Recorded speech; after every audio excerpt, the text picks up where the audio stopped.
என்ன லட்டு, என்ன தேடிட்டு இருக்கீங்க? ஒருத்தங்களோட அட்ரஸ் தேடிட்டு இருக்கானுங்க. யாரோட அட்ரஸ் லட்டு சொன்னீங்கன்னா நானும் தேடுவல்ல. அதுவாங்க கடவுளோட அட்ரஸ்ங்க. எப்படியாவது அவர் அட்ரஸஸ கண்டுபிடிக்கணும். அவரோட அட்ரஸ் கண்டுபிடிச்சு என்ன பண்ண போறீங்க?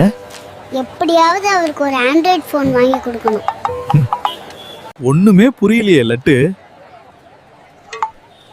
அப்போதான் நம்ம வாழ்க்கையில விளையாடாம அதுல விளையாடிட்டு இருப்பாரு. என்ன முட்டை குட்டி, முட்டைய வச்சு என்ன பண்ணிட்டு இருக்கீங்க? அதுவாங்க அம்மா என்கிட்ட ஒரு வேலை சொன்னாங்க, அதாங்க செஞ்சிட்டு இருக்கேன். என்ன வேலை சொன்னாங்க குட்டி? அம்மா பச்சை முட்டை இருக்கான்னு பார்க்க சொன்னாங்க, அதான் எல்லாத்தையும் உடைச்சு பச்சை முட்டை இருக்கான்னு பார்த்துட்டு இருக்கேன். ஐயோ, அம்மா முறைக்கிறாங்க, வாங்க ஓடிடலாம்.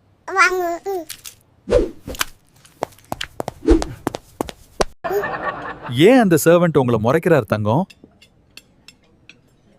அவர் என்கிட்ட டிப்ஸ் கேட்டாருங்க. டிப்ஸ் கொடுத்தீங்களா பங்கம்? வெந்தயம் போட்டா இட்லி மிருதுவா இருக்கும் டிப்ஸ் கொடுத்தேன். பையப்புள்ள முறைக்குது. இன்னைக்கு என்ன தத்துவம் தங்கம்?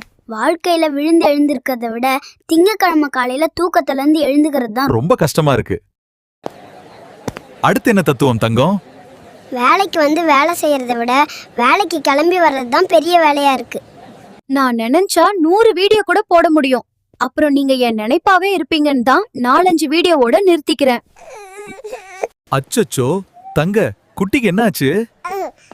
உடம்பு சரியில்லைன்னு ஹாஸ்பிட்டல் போனானுங்க. நர்ஸ் எனக்கு ஊசி போட்டாங்க. அப்புறம் என்ன ஆச்சு பட்டு? கையை தேய்ச்சி விட சொன்னாங்க, கையை தேய்ச்சி விட்டனுங்க. தங்கத்துக்கு இப்படி ஆயிடுச்சு கடைசியில. நல்லதுக்கே காலம் இல்லைங்க, இப்ப பக்கத்து ஹாஸ்பிட்டல் அட்மிட் ஆயிருக்க. இன்னைக்கு என்ன பண்ணிக்கீங்க? மூச்சு வாங்க ஓடி வரீங்க. வாய் தவறி சொன்னதுக்கு என்ன ஊரே துரத்திட்டு வருது. அப்படி என்ன வாய் தவறி சொல்லிட்டீங்க? நாட்டாம வீட்டு நாய் செத்துடுச்சு சொல்றதுக்கு பதிலா நாட்டாம நாய் செத்துச்சு சொல்லிட்டேன்.